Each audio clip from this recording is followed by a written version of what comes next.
मेरा नाम किशन है। मैं पढ़ाई लिखाई में बहुत तेज़ था। अपने स्कूल में सबसे तेज़ था और अव्वल नंबर से पास होता था।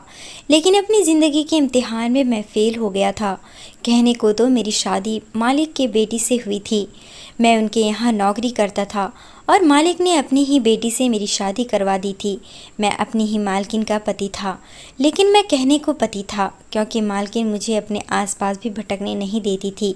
जब भी मुझे अपनी पत्नी के साथ संबंध बनाने का मन करता तो मैं अपनी पत्नी के करीब जाता, उसे प्यार करने की कोशिश करता, लेकिन मेरी पत्नी मुझे दुत्कार कर भगा दिया करती थी और वह मुझे मेरी औकात याद दिला दिया करती थी। वह कहती थी कि तुम मेरे बाप का दामाद हो, तुम मेरे पति नहीं हो। याद रखना, तुम मेरे लिए सिर्फ़ और सिर्फ एक नौकर हो। तुम मेरे पति कभी भी नहीं बन सकते हो। मेरे लिए तुम एक नौकर से ज़्यादा कुछ नहीं हो। वह ऐसा कहती थी तो मेरा दिल बहुत जलता था। शाम को मेरी पत्नी नॉवेल पढ़ा करती थी। आज मेरी पत्नी इतनी खूबसूरत लग रही थी। वह लाल रंग की नाइटी पहनकर शाम को जब वह नॉवेल पढ़ रही थी तो उसने मुझे इशारे से अपने पास बुलाया। मैं उसके पास गया। वह कहने लगी, मेरे लिए एक गिलास पानी लेकर आओ। मैं किचन में गया और अपनी पत्नी के लिए गिलास में पानी भरकर ले आया। आज मुझे मेरी पत्नी लाल रंग की नाइटी में इतनी खूबसूरत लग रही थी कि मेरा मन बहुत बेचैन हो रहा था। मेरा मन उसे गले लगाने को कर रहा था, उसके साथ कुछ करने को दिल चाह रहा था, लेकिन मैं क्या कर सकता था। मैं मेरी पत्नी की नज़रों में सिर्फ एक नौकर था और नाम का पति था, लेकिन आज मेरा दिल बहुत बेचैन होता था। मैं उसके करीब गया तो मेरी पत्नी मुझे धक्के मारकर ज़मीन पर गिरा दी और वह कहने लगी, निकल जाओ मेरे कमरे से। तुम्हारी हिम्मत कैसे हुई मुझे हाथ लगाने की। लेकिन आज मैं बहुत गुस्से में था। मेरा उस पर पूरा हक था क्योंकि वह मेरी पत्नी थी। मैं ज़मीन से उठा और उसे खींचकर एक थप्पड़ मारा और उसे बेड पर पटक दिया। आज मैं खुद होश में नहीं था। मैंने अपनी पत्नी का दोनों हाथ और पैर रस्सी से बांधकर उसको उल्टा लेटा दिया और फिर मैंने उसके साथ वो किया जो एक पति अपनी पत्नी के साथ कभी नहीं करता। मैं अपने बाप का इकलौता बेटा था और मेरे माँ बाबा की शादी होने के कम से कम 10 साल बाद मैं अपने माँ बाप की गोद में आया था। मेरे माँ बाप ने कहीं कोई दरगाह, कहीं कोई ऐसा गुरुद्वारा और कोई ऐसा मंदिर नहीं छोड़ा जहाँ पर जाकर उन्होंने अपनी एक संतान के लिए माथा न टेका हो। जहाँ कोई पीर फकीर के पास, कोई ओझा के पास या किसी संत के पास बता देता, वहीं मेरे माँ बाप झाड़ फूँक कराने चले जाते। लेकिन उनको पूरे 10 साल के लंबे इंतज़ार के बाद जाकर के कहीं मैं हुआ था। मेरी पैदा होने पर मेरे माँ बाप बहुत खुश हुए थे। उनकी खुशी का कोई ठिकाना नहीं था। मेरे पापा ने सरकारी स्कूल में मेरा एडमिशन करवा दिया था क्योंकि मेरे पापा बहुत बड़े आदमी नहीं थे, वह एक कारखाने में मज़दूर थे। मेरे पापा उस फैक्ट्री में मज़दूरी का काम किया करते थे। मैं स्कूल में बड़ा ही मन लगाकर पढ़ाई करने लगा। मैं चाहता था कि पढ़ लिख कर कुछ बनूं और अपने पापा का नाम रोशन करूंगा। मैं पढ़ाई बहुत मन लगाकर करता था क्योंकि मैं सारे टीचर भी मुझसे प्राउड फील करते थे क्योंकि मैं स्कूल में अव्वल नंबर से पास होता था। टीचर्स भी मुझसे बहुत प्यार करते थे। धीरे धीरे मैं बड़ा होता चला गया। मैं 20 साल की उम्र में ग्रेजुएशन कंप्लीट कर चुका था। मेरे पापा अब बहुत बूढ़े हो चुके थे। मैं अपने पापा के लिए काम करना चाहता था। मैं चाहता था कि अब पापा घर में आराम करें और मैं काम करूं और अपने पापा और माँ का सहारा बनूं। अब मैं घर से काम की तलाश में निकलना शुरू कर दिया था। मैंने 2-4 कंपनियों में इंटरव्यू देना शुरू कर दिया, लेकिन मेरी बदकिस्मती की किसी भी कंपनी में मुझे किसी ने नौकरी पर नहीं रखा। एक दिन मैं एक कंपनी में इंटरव्यू दे रहा था। मेरी फ़ाइल को उलट पलट कर देखा गया, लेकिन उसने मेरी पढ़ाई का कोई वैल्यू नहीं दिया। मेरी जो डिग्री थी वह काम ही नहीं आई, बल्कि वहाँ पर तो उस नौकरी के लिए मुझे रिश्वत देनी थी। मुझसे यह सवाल नहीं किया गया कि तुम क्या कर सकते हो, बल्कि यह पूछा गया कि तुम इस नौकरी को पाने के लिए कितने रुपए दे सकते हो। मैं सोच में पड़ गया था कि भला मैं एक गरीब लड़का नौकरी पाने के लिए रिश्वत कैसे दे सकता हूँ। मेरे पास तो इतने रुपए नहीं कि नौकरी को हासिल करने के लिए मैं उनको पैसे दे सकूँ। मैंने चुपचाप अपना फ़ाइल उठाया और उस कंपनी से बाहर निकल पड़ा। जब मैं उस कंपनी से निकला तो तेज़ धूप मेरे सर पर मार रही थी। मुझे ज़ोरों की प्यास लगी थी। एक दुकान पर गया, पानी का एक बोतल ख़रीदा, घूट घूट करके पानी पी लिया और पैदल ही घर निकल पड़ा। मैं घर आया और अपने कमरे में जाकर गुमसुम बैठ गया। मुझे खुद पर बहुत गुस्सा आ रहा था। इन फाइलों को देखकर मुझे अपनी पढ़ाई पर भी गुस्सा आ रहा था कि इस पढ़ाई का क्या फ़ायदा, इस डिग्री का क्या करूं मैं, जब मुझे इस पढ़ाई से, इस डिग्री से कोई काम ही नहीं मिल सकता है। मैं इन्हीं सोचों में डूबा हुआ था कि माँ मेरे कमरे में आई। वह कहने लगी, किशन बेटा परेशान नहीं होते हैं, देख लेना एक दिन तुम्हें बहुत अच्छी नौकरी मिलेगी। मेरा आशीर्वाद तुम्हारे साथ है, भगवान सब देख रहा है, तुम्हें एक दिन ज़रूर कामयाबी मिलेगी। माँ मुझे तसल्ली देती थी। माँ का इतना भरोसा देखकर दूसरे दिन फिर से मैं नौकरी की तलाश में निकल गया। मैं इधर उधर घूमता ही रहता था, एक कंपनी से दूसरी कंपनी, काम की तलाश में इस उम्मीद से चला जाता कि शायद मुझे नौकरी मिल जाए, लेकिन मुझे नौकरी नहीं मिल रही थी। अब मैं थक गया था। मैं अपने बाबा के पास आया और कहने लगा, बाबा मुझे नहीं लगता कि किसी कंपनी में मुझे नौकरी मिलेगी। बाबा ने कहा, बेटा ऐसी हिम्मत नहीं हारते, तुम हिम्मत से काम लो, देखना तुम्हें एक दिन नौकरी ज़रूर मिलेगा। बाबा तसल्ली दे देते, माँ भी भरोसा देती थी, लेकिन अब मैं पूरी तरह से उम्मीद छोड़ चुका था। मैंने बाबा से साफ कह दिया, नहीं बाबा, मैं किसी भी कंपनी में जाता हूँ तो वहाँ रिश्वत की बात होती है और मुझसे यह पूछा जाता है कि यहाँ पर किसको जानते हो, तुम्हारा यहाँ कोई पहचान वाला है तो बताओ, तुम कितने पैसे दे सकते हो इस नौकरी के लिए। बाबा आप ही बताओ, क्या नौकरी ऐसे मिलती है? मेरी पढ़ाई और मेरी डिग्री किसी काम की नहीं। मेरे बाबा कहते, नहीं बेटा ऐसा नहीं कहते, तुम्हारी डिग्री ज़रूर काम आएगी, तुम हौसला रखो। लेकिन मैंने बाबा से कह दिया था कि बाबा अब मैं कारखाने में मज़दूर का ही काम करूँगा, जो भी पैसे मिलेंगे उसी से गुजारा करूँगा, शायद हमारी किस्मत में मज़दूरी का काम ही करना लिखा हुआ है। या कहकर मैं अपने कमरे में आ गया। रात भर मैं करवटें बदलता रहा। कब सुबह हो गई पता ही नहीं चला। लगभग सुबह के 10 बजे के आसपास एक कंपनी से मुझे कॉल आती है। मुझे वहाँ पर इंटरव्यू के लिए बुलाया जाता है। मैं फ़ौरन तैयार होता हूँ और बिना नाश्ता किए भागता हुआ इंटरव्यू के लिए चला जाता हूँ।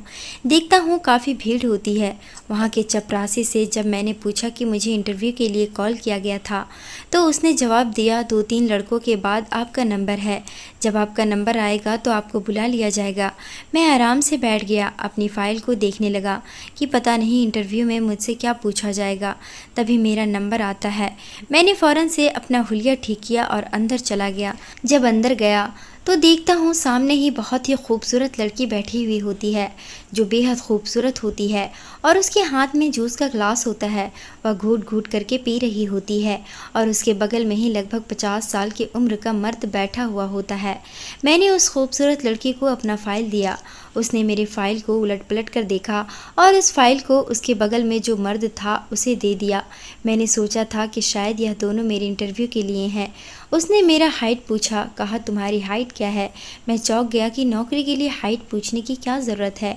फिर भी मैंने बता दिया कि मेरी हाइट 6 इंच 2 फुट है। मैं काफ़ी लंबा चौड़ा कद का था। इस वक्त मेरी उम्र 21 साल थी। खैर, वह आदमी मुझे देखकर मुस्कुराता है और वह जो बगल में खूबसूरत सी लड़की थी उसे तो कोई मतलब ही नहीं थी। वह तो जूस पीने में और मोबाइल में लगी हुई थी। मुझे बाहर भेज दिया गया। उस बड़े आदमी ने कहा, तुम बाहर जा सकते हो, तुम्हें फिर से बुलाया जाएगा, तुम बाहर जाकर इंतज़ार करो। मैं बाहर निकलकर फिर से बैठ गया और सोचने लगा पता नहीं क्या डिसीजन होगा, मुझे क्या जवाब मिलेगा। फिर कुछ देर बाद मुझे बुलाया जाता है और फिर वह आदमी जो था हाथ मिलाता है, मेरी तरफ हाथ बढ़ाता है और मुझे कांग्रेस कहता है और कहता है कि तुम्हारी नौकरी पक्की है, कल से ज्वाइन कर लेना। मैं बहुत खुश था, मेरी खुशी का ठिकाना ही नहीं था। मैं कंपनी से बाहर निकला और सीधे मिठाई की दुकान पर गया और मैं वहाँ से मिठाई लिया और अपने घर आ गया। मैं अपने माँ और पापा दोनों को आवाज़ देने लगा। माँ बाबा दोनों बाहर निकले। मैंने डब्बे से मिठाई निकाला और माँ बाबा को खिलाया। मैंने माँ पापा दोनों से कहा, माँ पापा आप लोगों के आशीर्वाद की वजह से आज मुझे नौकरी मिल गई है। आज मैं बहुत खुश हूँ। मेरी माँ भी बहुत खुश हो गई थी। पापा भी खुशी से झूम उठे थे। मैंने पापा से कहा, पापा मुझे कल से ही कंपनी में ज्वाइन करना है, हमने साथ में मिलकर खाना खाया और अपने अपने कमरे में चले गए।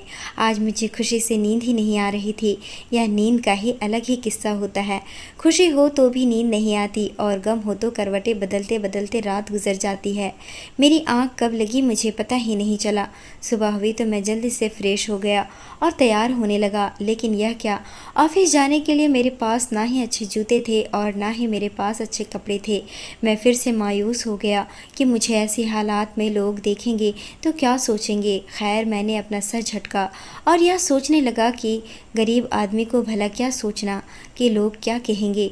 लोगों को जो कहना है कहते रहे। मेरे पास जो भी कपड़ा था मैं उसे पहनकर तैयार हो गया।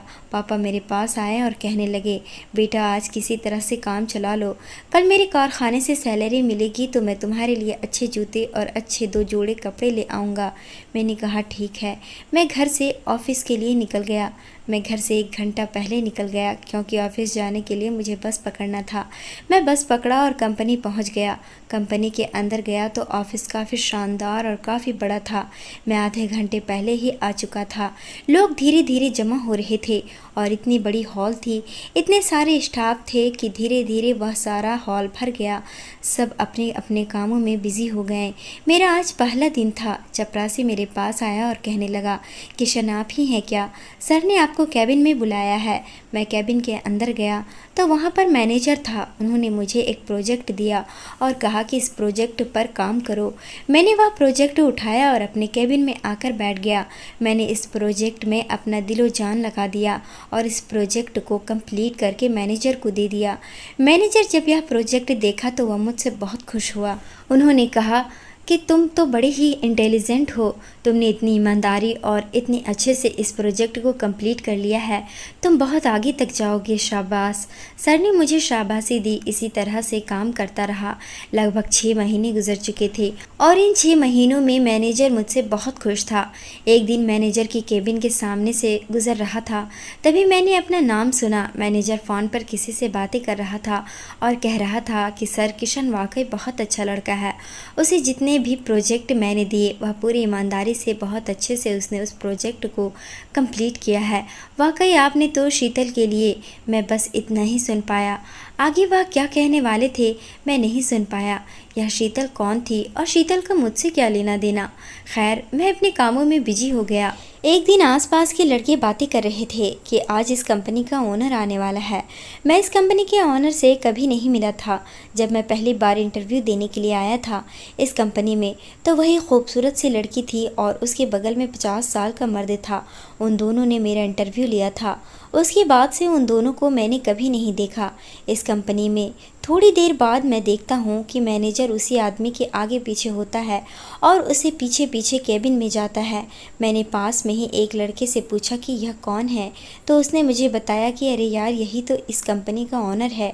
मैं हैरान रह गया था कि कंपनी का ओनर होकर उन्होंने मेरा इंटरव्यू लिया था। खैर, आधे घंटे के बाद मुझे बुलाया गया। मैं डर गया था कि भला मुझे क्यों बुलाया जा रहा है। मैंने अपना हुलिया ठीक किया और मैं उनके पास गया। जब मैं अंदर गया तो उन्होंने मुझे बैठने को कहा। मैं बैठ गया, लेकिन उन्होंने आगे जो बात कही उससे मैं हैरान रह गया। उन्होंने पूछा, बेटे क्या तुम्हारी शादी हो चुकी है? मैंने कहा नहीं सर, मेरी शादी नहीं हुई है। तो क्या तुम्हारी मंगनी हो चुकी है? मैंने कहा नहीं सर, अभी तक शादी के बारे में कुछ सोचा नहीं है। माँ पापा कह रहे थे कि पहले मैं कामयाब हो जाऊँ, मैं अपने पैरों पर खड़ा हो जाऊँ, उसके बाद एक अच्छी सी लड़की देखकर मेरी शादी कर देंगे। उन्होंने फिर से मुझसे सवाल किया कि शादी के बाद क्या तुम अपने माँ बाप के साथ रहना चाहते हो? मैंने कहा सर बिल्कुल, मैं अपने माँ बाप का इकलौता बेटा हूँ, मैं उनका इकलौता सहारा हूँ, मैं उन्हें छोड़कर कहीं नहीं जा सकता, मैं अपने माँ बाप को छोड़कर उनसे अलग नहीं रह सकता। वह मुझसे ऐसे सवाल क्यों कर रहे थे मुझे कुछ समझ नहीं आ रहा था। बस उन्होंने जो पूछा मैंने जवाब दे दिया। फिर वह कुछ सोचने लगे। उन्होंने मुझे जाने को कह दिया। मैं वापस अपने काम में लग गया। धीरे धीरे वक्त इसी तरह गुजरता गया। एक दिन फिर से मेरे बॉस ने मुझे अपने पास बुलाया तो मैं उनके पास गया। वह मुझसे कहने लगे, बेटे तुम्हारे संस्कार बहुत अच्छे हैं, मैं तुम्हारे माँ बाप से मिलना चाहता हूँ, उन्होंने बहुत अच्छी परवरिश की है तुम्हारा, कब मिलवा रहे हो तुम अपने माँ बाप से? सर ने जब जब ऐसा कहा तो मैं शर्मिंदा हो गया था। मैं तो बहुत गरीब लड़का था, मेरे माँ बाप भी साधारण आदमी थे, हमारा घर भी बहुत छोटा था और इतने बड़े कंपनी का मालिक मैं उन्हें अपने छोटे से घर में कैसे ले जा सकता था। मैंने सर से कहा, सर मैं आपको अपने घर मेरी पूरी बात सुने बगैर ही। उन्होंने कहा कि किशन, मैं तुम्हारे बारे में सब कुछ जानता हूँ, तुम्हें शर्मिंदा होने की ज़रूरत नहीं है, तुम अपने जैसा ही मुझे समझो। तुम मुझे अपने घर नहीं ले जा सकते, कोई बात नहीं, तुम अपने माँ बाप को मेरे घर लेकर आ जाओ। अब तो तुम मिलवा सकते हो ना अपने माँ बाप से। मैंने हाँ में सर हिला दिया। उनमें ज़रा भी घमंड नहीं था, सादा और सिंपल आदमी थे। इतने बड़े कंपनी का मालिक होकर भी मुझसे ऐसे बातें करते थे जैसे एक नॉर्मल इंसान बात करता है। उनमें बिल्कुल भी घमंड नहीं था। इतनी बड़े कंपनी का मालिक होकर भी उनमें पैसों का ज़रा भी गुरूर नहीं था। 1-2 दिन के बाद मैं अपने माँ बाबा को अपने मालिक के घर लेकर जाता हूँ।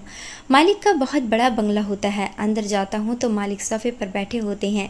मैं थोड़ा घबराया हुआ था। हम सब एक साथ बैठते हैं। हमारे सामने बहुत अच्छे अच्छे खाने के लिए चीज़ लाई जाती है। मालिक कहते हैं, खाओ किशन, और भी किसी चीज़ की ज़रूरत हो तो तुम कह सकते हो। मैंने कहा, नहीं मालिक, मुझे अब कुछ भी नहीं चाहिए। उन्होंने मेरे माँ बाबा से कहा, आप लोगों को मैंने इसलिए बुलाया है। आगे उन्होंने जो बात कही मेरे होश उड़ गए थे। उन्होंने मेरे पापा से कहा, आपका बेटा बहुत ही संस्कारी लड़का है, मुझे किशन बहुत अच्छा लगता है, आपने बहुत अच्छी परवरिश की है। मैं आप लोगों से यह कहना चाहता हूँ कि मेरी बेटी है शीतल, मैं उसके लिए आपकी बेटी का रिश्ता मांगना चाहता हूँ। मैं हैरान हो गया। मेरे माता पिता भी एक दूसरे को देखने लगे कि इतने बड़े घर की बेटी हमारे घर की बहू कैसे बन सकती है। मैं सोच में पड़ गया था। मैंने आज तक अपने मालिक की बेटी को नहीं देखा था। थोड़ी देर बाद मालिक जब अपनी बेटी को बुलाते हैं तो यह वही लड़की होती है जो इंटरव्यू लेने के लिए पहले दिन होती है। मैं हैरान हो गया था। मालिक कहने लगे, यह मेरी बेटी है शीतल, मैं इसे बहुत प्यार करता हूँ और मैं अपनी बेटी के लिए आपके बेटे के जैसा ही लड़का तलाश कर रहा था। आपका बेटा बहुत ही मेहनती, बहुत ही ईमानदार और संस्कारी लड़का है। मैं आप लोगों के बारे में सब कुछ जानता हूँ। मैं आपके सामने हाथ जोड़ता हूँ, प्लीज़ मेरी बेटी के लिए यह रिश्ता मंजूर कर लें। आप मुझे इनकार मत कीजिएगा। मैं बस इतना चाहता हूँ कि आपका बेटा मेरी बेटी से शादी कर ले और मेरे घर जमाई बनकर रहे। मालिक का इस तरह से हाथ जोड़कर कहना मेरे माँ बाबा को बहुत ही बुरा लग रहा था। इतने बड़े घर के मालिक होने के बावजूद वह हाथ जोड़कर रिश्ते को मांग रहे थे। मेरे माँ बाबा एक दूसरे को देखते हैं और हाँ कर देते हैं। मुझसे उन्होंने एक बार भी पूछना जरूरी नहीं समझा। मालिक ने जल्दी से मिठाई लाई और हम सबका मुंह मीठा करवाया। मैं कुछ भी बोलने के लायक नहीं था क्योंकि मेरे माता पिता ने हाँ बोल दिया था। मैं अपने माँ बाबा को लेकर सीधे घर चला आया। मैं घर आकर अपने माँ बाबा पर चिल्लाने लगा। मैं अपने माँ बाबा का इकलौता सहारा था, वह ऐसा कैसे कर सकते थे। मैं अपने माँ बाप को छोड़कर उनके बंगले पर घर जमाई बनकर कैसे रह सकता था। लेकिन बाबा ने और माँ ने कहा, बेटा हम तुम्हारे माँ बाप हैं और माँ बाप अपने बच्चों की खुशियाँ देखते हैं। मैं चाहता हूँ कि तुम उनकी बेटी से शादी कर लो और अपनी ज़िंदगी में हर वह कुछ हासिल करो जो तुम करना चाहते हो। कामयाबी की ऊंचाइयों पर जाओ और मैं तुम्हें कहाँ कह रहा हूँ कि तुम मुझसे दूर जाओगे। तुम हमसे मिलने के लिए आते रहना, बस हम तुम्हें खुश देखना चाहते हैं और कामयाब होता हुआ देखना चाहते हैं। मैं शादी के लिए तैयार हो गया। हमारी शादी बड़े ही धूमधाम से करवा दी गई। आज मेरी सुहागरात थी। मैं जब अपने कमरे में गया जहाँ पर शीतल दुल्हन बनकर बैठी हुई थी, उस कमरे को बड़ा ही खूबसूरती से सजाया गया था। मैं अपनी दुल्हन के करीब गया और उसका घूंघट उठाया। वह बहुत ही खूबसूरत लग रही थी। मेरे जज्बात उमड़कर बाहर आ रहे थे, लेकिन जैसे ही मैंने उसको हाथ लगाया उसने मुझे धक्के मारकर ज़मीन पर गिरा दिया और वह मुझ पर चिल्लाने लगी, कहने लगी कि तुम्हारी हिम्मत कैसे हुई मुझे हाथ लगाने की। तुम सिर्फ़ और सिर्फ एक नौकर हो, तुम मेरे पति नहीं हो और ना कभी बन सकते हो। तुम्हें सिर्फ़ और सिर्फ मैंने मेरे पापा के लिए स्वीकार किया है। मैं अपने पापा से बहुत प्यार करती हूँ और मेरे पापा हार्ट अटैक के मरीज हैं। अगर उन्हें कुछ हो गया तो मैं बर्दाश्त नहीं कर पाऊँगी। मैंने सिर्फ उनकी खुशी के लिए तुमसे शादी की है, इससे ज़्यादा किसी भी चीज़ की कोई उम्मीद मत रखना। उसकी ऐसी बातें सुनकर मेरे पैरों तले से ज़मीन खिसक गई। मैं खामोश होकर बाहर जाने ही वाला था कि उसने मुझे रोक लिया। वह कहने लगी, हमारे बीच जो भी है वह मेरे पापा को नहीं पता चलना चाहिए। तुम इसी कमरे में सोओगे, मैं बेड पर सो रही हूँ, तुम सोफे पर सो जाओ। मैं खामोशी से सोफे पर जाकर सो गया। मुझे शीतल से कोई शिकायत नहीं थी। मैं था तो एक नौकर ही। वह इतने बड़े घर की बेटी थी, इतनी बड़ी कंपनी की मालकिन थी और मैं एक गरीब लड़का था। खैर, अब मेरी ज़िंदगी पूरी तरह बदल चुकी थी। मैं सुबह उठता और ऑफिस चला जाता, ऑफिस का काम करता और घर आता। घर आकर मेरी पत्नी मुझसे नौकरों की तरह व्यवहार करती। वह मुझे पानी लाने को कहती, खाना लाने को कहती। घर में इतने सारे नौकर होने के बावजूद वह अपने सारे काम मुझसे करवाती। मैं भी खामोशी से उसके सारे काम करता था। मेरी ज़िंदगी इसी तरह कटने लगी और देखते देखते 7 महीने गुजर गए। इसी बीच एक दिन मालिक की हालात बहुत ख़राब हो जाती है। उन्हें दिल का दौरा पड़ता है और शायद उनका आखिरी टाइम था। वह मुझे अपने पास बुलाते हैं और कहते हैं कि बेटा, मुझे पता है कि मेरी बेटी ने तुम्हें शायद आज तक अपने पास नहीं आने दिया। मेरी बेटी बहुत ही जिद्दी और गुस्से की तेज़ है। वह अमीरी में पली बढ़ी है, तो इतनी जल्दी वह तुम्हें एक्सेप्ट नहीं कर सकती। उसका गुरूर तकब्बुर तुम इतनी आसानी के साथ नहीं तोड़ सकते। बेटा, मैंने तुमसे कोई बदला नहीं लिया है, ना ही तुम्हें कोई सज़ा दी है। तुम यह सोच रहे होगे, मुझे कोसते होगे कि मैंने अपनी बेटी के साथ तुम्हारी शादी क्यों कराई है, लेकिन मैं क्या करूं, मैं मजबूर था। मेरी बेटी एक ऐसे लड़के को पसंद करती थी जिसे सिर्फ और सिर्फ दौलत की लालच थी। मेरी बेटी से उसे प्यार नहीं था। मैं उसकी शादी उससे कैसे करा सकता था? वह मेरी बेटी की ज़िंदगी बर्बाद कर देता। वह उसे नुकसान पहुंचाता और सारी जायदाद अपने नाम करके मेरी बेटी को जान से मार देता। अब तुम ही बताओ बेटा, मैं अपनी बेटी को ऐसे कैसे उसे सौंप सकता था? मैं समझता हूँ कि तुम मेरी मजबूरी समझोगे। मेरे पास ज़्यादा वक्त नहीं है बेटा। बस मैं तुम्हें इतना कहना चाहता हूँ कि एक पति को अपनी पत्नी के साथ कैसे रहना चाहिए, कैसे उसे सही रास्ते पर लाना चाहिए, यह तुम्हें खुद समझना होगा और अपनी पत्नी को अपने पास लाना होगा। इतना कहना था कि उनकी आंखें बंद हो चुकी थी। मैं अपने ससुर की बात समझ चुका था कि वह मुझसे क्या कहना चाहते हैं। वह मुझे समझाना चाहते थे कि मैं शीतल को सुधारूं और शीतल से अपनी शादीशुदा ज़िंदगी की शुरुआत करूं। धीरे धीरे वक्त इसी तरह गुजरता गया और 1 महीना बीत गया। इस 1 महीने में शीतल बहुत ही मायूस रहती थी। मैं उसे खुश करने की कोशिश करता था। एक दिन मैंने उससे मजाक में कुछ कह दिया तो वह मेरी बातों से हंसने लगी और हंसते हंसते फिर से रोने लगी। मैंने उसे सीने से लगाना चाहा। मैं उसके पास गया और उसे तसल्ली देने लगा, लेकिन उसने तो मुझे धक्के मार दिया। यह देखकर मुझे बहुत ही ज़्यादा गुस्सा आया। मैं गुस्से से लाल हो गया था। मेरे अंदर का मर्दानगी जाग उठा था। आज मुझे ऐसा लग रहा था कि मैं कुछ कर बैठूंगा, लेकिन मैंने खुद पर काबू पाया। धीरे धीरे वक्त गुजरता गया, लेकिन शीतल सुधरने का नाम ही नहीं ले रही थी। वह उसी गुरूर में थी। आज शीतल बालकनी में बैठी नोवेल पढ़ रही थी। वह लाल रंग की नाइटी पहनी हुई थी। इस नाइटी में वह काफ़ी खूबसूरत लग रही थी। आज उसे ऐसा देखकर मुझसे रहा नहीं जा रहा था। आज ऐसा लग रहा था कि मैं सारी हदें पार कर दूंगा। शीतल बालकनी से उठकर अपने कमरे में जाने लगी। जाते हुए उसने मुझे कहा कि मेरे लिए बोतल में पानी भरकर मेरे कमरे में लाकर रख देना। मैंने ऐसा ही किया। किचन में गया और बोतल में पानी भरा और उसके कमरे में ले जाकर रख दिया। अब मैं दूसरे कमरे में सोता था। उसके पापा की मृत्यु के बाद मैं अलग कमरे में ही सोने लगा था, लेकिन आज उसे इस कदर खूबसूरत देखकर मेरा मन कुछ करने को कहने लगा। मेरे अंदर से आवाज़ भी आ रही थी, यह तुम्हारी पत्नी है, तुम जो चाहे इसके साथ कर सकते हो, तुम्हें पूरा हक है। और इसी हक से मैं शीतल के पास गया, लेकिन शीतल ने फिर से वही किया। उसने मुझे धुतकार दिया। आज फिर उसने मुझे मेरी औकात याद दिला दी। उसने मेरे मुंह पर गरीबी का थप्पड़ मारा। वह कहने लगी, तुम एक नौकर हो और अपनी हदें मत भूलो। तुम मेरे बाप के दामाद थे, तुम मेरे पति नहीं हो। और हाँ, मेरा बाप मर चुका है, तो बेहतर होगा कि तुम अब यह नाटक बंद करो और अपना बोरिया बिस्तरा उठाओ और यहाँ से निकल जाओ। तुम मेरे कुछ भी नहीं लगते हो, तुम सिर्फ और सिर्फ एक नौकर हो। उसने मुझे धक्के मारकर ज़मीन पर गिरा दिया, लेकिन आज शायद मैं अपने होश खो बैठा था। आज मैं अपने होश में नहीं था।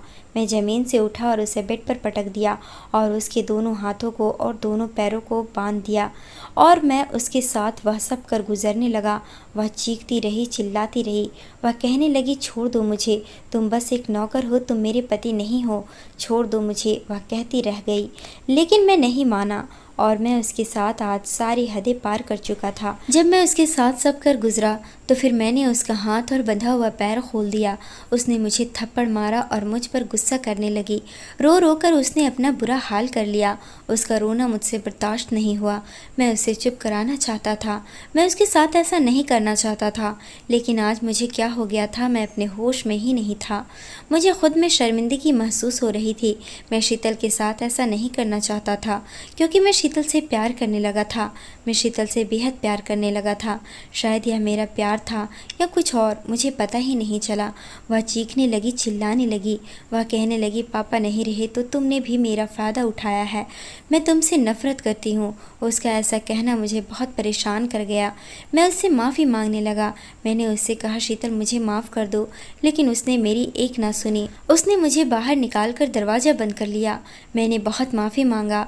मैंने शीतल से सॉरी कहा। मैंने कहा, मुझे माफ़ कर दो शीतल, मैं दोबारा ऐसा कभी नहीं करूँगा। तुम जैसा कहोगी, जो कहोगी मैं वैसा करूँगा। तुम चाहती हो मैं ज़िंदगी भर तुम्हारा नौकर बनकर रहूँ तो मैं ज़िंदगी भर तुम्हारा नौकर बनकर रहूँगा। प्लीज़ मुझे माफ़ कर दो। मैं तुमसे बहुत प्यार करता हूँ। आज मुझे क्या हो गया था मुझे खुद नहीं पता था, और मैं क्या कह रहा था मुझे वह भी नहीं पता था। मैंने जब यह कहा, शीतल मैं तुमसे बहुत प्यार करता हूँ, तो शीतल ने दरवाज़ा खोल दिया। दरवाज़ा खोला तो मैं हैरान रह गया। शीतल दरवाज़ा खोलकर अपने बेड पर बैठ गई। उसने मुझसे कोई बात नहीं की। मैं उसके पास गया और मैंने उसका हाथ पकड़ा और उससे माफ़ी मांगा। पता नहीं उसके दिमाग में क्या चल रहा था। उसकी खामोशी मुझे और भी परेशान कर रहा था। वह मुझसे बात नहीं कर रही थी। तो मैं उठकर अपने कमरे में चला आया। मैं सोने की कोशिश कर रहा था, लेकिन मुझे नींद नहीं आ रही थी। मैं बेचैन हो गया था। ऐसा लग रहा था जैसे मैंने कोई पाप कर दिया हो। किसी तरह से मेरी आंख लग गई। सुबह जब मेरी नींद खुली तो मैं सीधे शीतल के कमरे में गया। शीतल सो रही थी। मैंने उसके लिए नाश्ता बनाया और उसके पास लेकर गया। मैंने शीतल को उठाया और उसे नाश्ता करने के लिए कहा। वह चुपचाप फ्रेश होकर नाश्ता करने के लिए बैठ गई। उसने मुझसे बात नहीं किया। मैंने शीतल को नाश्ता करवाया और मैं ऑफिस के लिए निकल गया। वक्त इसी तरह से गुजरता गया। शीतल ने मुझसे पूरे 1 महीने तक बात नहीं किया था। एक दिन शीतल को अचानक से चक्कर आया और वह ज़मीन पर गिर गई थी। मैं दौड़कर उसके पास गया और उसे उठाकर बेड पर लेटा देता हूँ और डॉक्टर को बुलाता हूँ। डॉक्टर घर आता है, वह शीतल का चेकअप करता है। मैं बेहद घबराया हुआ था। मैंने डॉक्टर से पूछा तो डॉक्टर ने कहा कि घबराने की कोई ज़रूरत नहीं है, आपकी पत्नी माँ बनने वाली है। मैं खुशी से झूम उठता हूँ। शीतल को जब होश आता है तो वह डॉक्टर से पूछने लगती है कि मुझे क्या हुआ है। डॉक्टर उसे बता देता है कि वह प्रेग्नेंट है। यह सुनकर शीतल मुझसे और भी नाराज़ हो जाती है। मैं उसे मनाने की कोशिश करता हूँ, लेकिन वह खामोश रहती है। धीरे धीरे इसी तरह वक्त गुजरता जाता है। शीतल का मैं पहले से भी ज़्यादा ख्याल रखता हूँ। घर में तो वैसे बहुत सारे नौकर थे, लेकिन शीतल का ख्याल मैं खुद रखता था। उसे जो भी चाहिए होता था मैं उसके सामने हाजिर कर देता था। शीतल ने मुझसे कभी भी बात करने की कोशिश नहीं की, लेकिन उसकी आंखों में मुझे उसमें कुछ कुछ बदलाव नज़र आता था, लेकिन वह मुझसे कभी कुछ नहीं कहती थी। धीरे धीरे वक्त गुजरता गया और 9 महीने बीत गए।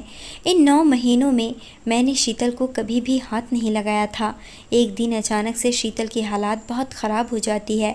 मैं इसे गाड़ी में बिठाता हूँ और हॉस्पिटल लेकर चला जाता हूँ। थोड़ी देर बाद नर्स बाहर आकर कहती है कि मुबारक हो, आपको लड़का हुआ है। यह सुनकर मुझे बहुत खुशी होती है। मेरे माँ पापा भी हॉस्पिटल आ जाते हैं। वह लोग भी बहुत खुश होते हैं। मैं शीतल के पास जाता हूँ तो देखता हूँ शीतल की आंखों में आंसू होते हैं। उसकी आंखें लाल होती है। मैंने उससे पूछा, शीतल तुम रो क्यों रही हो? तुम्हें तो खुश होना चाहिए, देखो कितना प्यारा बच्चा है हमारा। वह मेरे सीने से लग जाती है और मुझसे लिपट कर फूट फूट कर रोने लगती है। मुझसे माफ़ी मांगने लगती है। किशन मुझे माफ़ कर दो, मैंने तुम्हारे साथ आज तक में बहुत गलत हरकत की है, मुझे माफ़ कर दो। मैंने उसे सीने से लगाया और कहा, शीतल मुझे तुमसे कोई शिकायत नहीं है, तुम मुझे माफ़ कर दो। मैंने तुम्हारे साथ बहुत ही गलत हरकत किया है, मैं इसके लिए शर्मिंदा हूँ। शीतल कहती है, नहीं किशन, वह तुम्हारा हक था, तुम मेरे पति हो, तुम्हें मुझ पर पूरा हक था, लेकिन मैंने तुम्हें कभी अपने पास ही नहीं आने दिया। हाँ, तुम्हारा तरीका गलत था, लेकिन तुम्हें मुझ पर पूरा हक था। छोड़ो ये सारी बातें। आज से हम अपनी ज़िंदगी की नई शुरुआत करेंगे तुम्हारे माँ बाप के साथ। तुम्हारे माँ बाबा भी तो मेरे माँ बाप हैं ना। शीतल के मुंह से यह सुनकर मेरी आंखों में आंसू आ जाते हैं। दोस्तों, मैंने शीतल के साथ जो किया उसने मुझे माफ़ कर दिया। अगर आप शीतल की जगह होते तो क्या मुझे माफ़ करते? कमेंट करके ज़रूर बताएं। दोस्तों, उम्मीद करती हूँ आपको हमारी कहानी पसंद आई होगी। कहानी पसंद आई है तो वीडियो को लाइक करें। चैनल पर नए हैं तो चैनल को सब्सक्राइब करें।